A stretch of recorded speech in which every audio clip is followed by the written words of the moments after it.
Halo guys, ketemu lagi dengan saya. Ini kita udah di segmen kelima. Aku akan membahas tentang model rilis dan copyright. Nah, jadi kalian sendiri itu pernah nggak sih kayak, ini pertama aku ngomongin copyright dulu ya. Kayak foto kalian itu diambil sama orang, meskipun kalian sudah tulisin tuh copyright di bawahnya, kadang kecil, kadang besar, kadang tulisan aja, kadang gede banget kayak alay gitu kan. Nah, itu kalian pernah kan pasti mungkin ngerasain hal tersebut, dan hal itu kan pasti kan kalian kesel banget. Dan ya sebenarnya kalau di Indonesia ini yang setahu aku itu untuk pengaturan hukum seperti itu haki kan masuknya ranahnya, itu belum ada aturan khusus sih. Jadi yaitu sebenarnya resiko kalian sih, kalau kalian sudah berani nge-publish foto tersebut secara online, ya mau nggak mau resiko kalian juga itu foto kalian bisa diambil.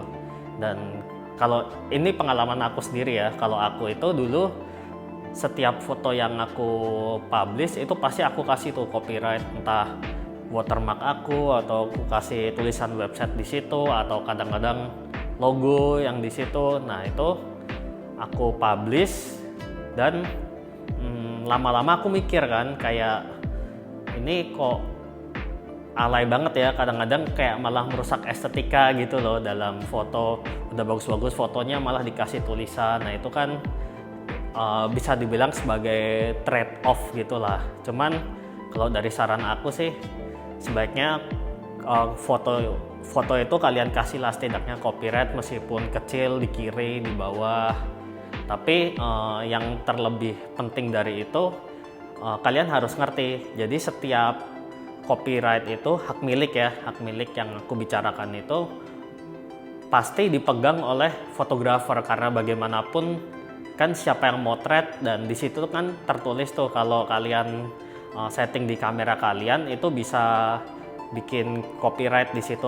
Jadi dimasukin ke EXIF-nya langsung. Jadi by siapa, kalau aku tulisannya by Anice Pictures kayak gitu kan. Dan ya itu hak milik itu sebenarnya di kalian, tapi balik lagi tergantung perjanjian kalian dengan klien atau model yang kalian foto gitu. Biasanya di perjanjian itu ditulis tuh hak guna foto tersebut. Kayak dulu tuh aku pernah foto untuk kalender. Nah, itu di kalender memang di kontrak itu ditulis foto ini akan digunakan oleh perusahaan dan masa penggunaannya selama setahun, karena kalender kan setahun. Jadi selama setahun itu aku nggak boleh mempublikasi foto tersebut. Nah, setelah setahun itu aku bebas, aku mau publikasi seperti itu pernah.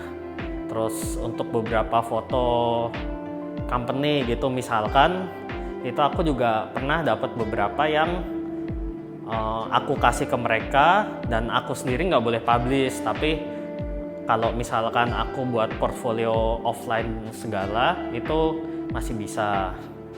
Terus ini udah masuk ke ranah etika juga sih sebenarnya.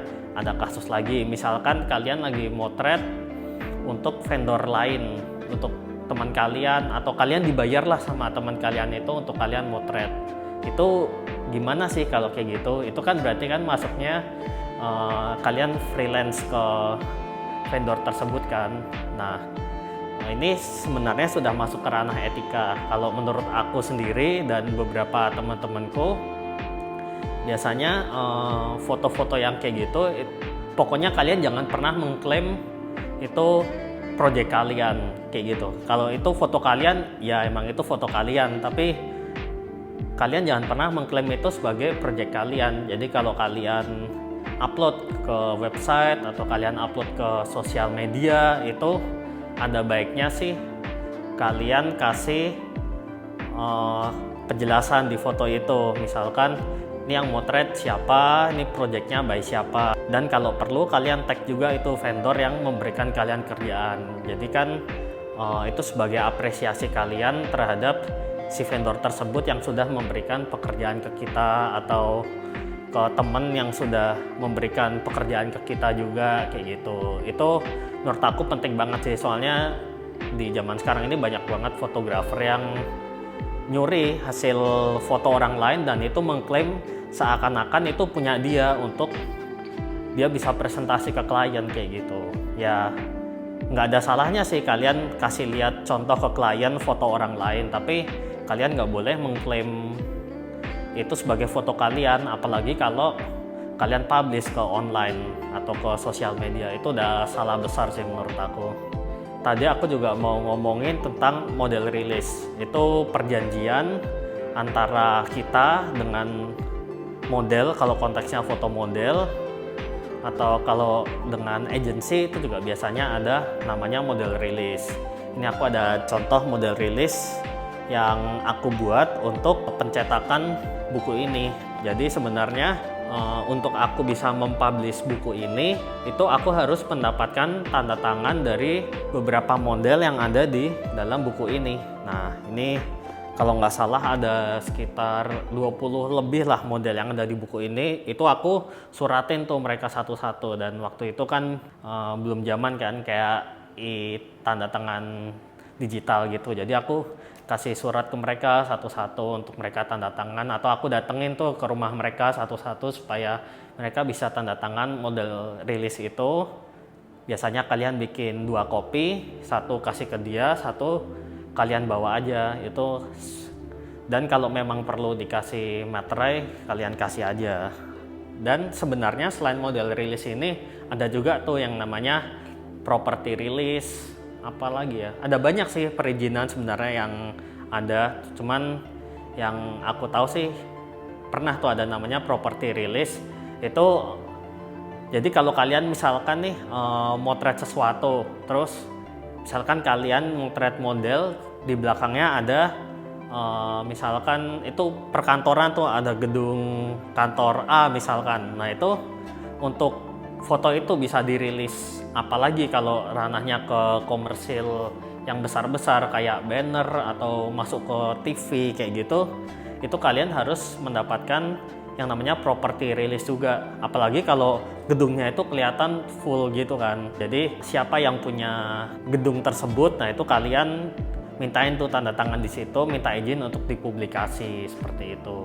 Kalau kalian lihat di model rilis ini yang tadi aku udah kasih contoh, itu sebenarnya ada yang namanya pihak ke-1 dan pihak kedua. Kadang-kadang ada sampai 3 pihak, yaitu pihak agensi. Cuman karena yang di buku ini cuman pihak aku sama model, jadi aku cuman sebagai pihak ke-1 dan model sebagai pihak kedua. Itu aku tanda tangan, jadi kayak ini foto ini aku bisa pergunakan di buku ini, nanti si model dapat kompensasi. Misalkan ini foto bisa aku pakai di buku ini dan si model mendapatkan kompensasi lah. Kompensasinya itu bebas kalian, bisa uang, bisa cetakan buku lagi, bisa mendapatkan file asli atau apa. Nah itu coba kalian bicarain sendiri sama model yang mau kalian buatin property release-nya. Oh ya, satu lagi, kalau tadi ada pihak ketiga, itu pihak ketiga itu biasanya agensi sih.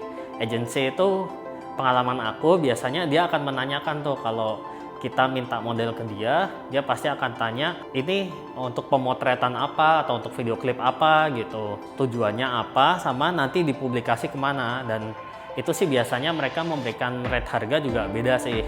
Misalkan aku cuman foto buat online shop, atau aku foto buat brosur misalkan, atau aku bakal foto buat billboard kayak gitu, pasti mereka ngasih harga juga beda sih, dan perjanjiannya pun beda-beda seperti itu guys. Jadi terus motret, terus berkarya, jangan lupain etika tadi, copyright sama model rilis kalau kalian butuh publikasi ke publik, apalagi secara besar gitu. Kalau kalian ada masukan, kalian tulis di kolom komentar di bawah ini. Kalau ada yang salah, tolong dimaafkan. Kalian bisa koreksi, tulis saja di bawah ini. Sampai ketemu lagi. Dadah.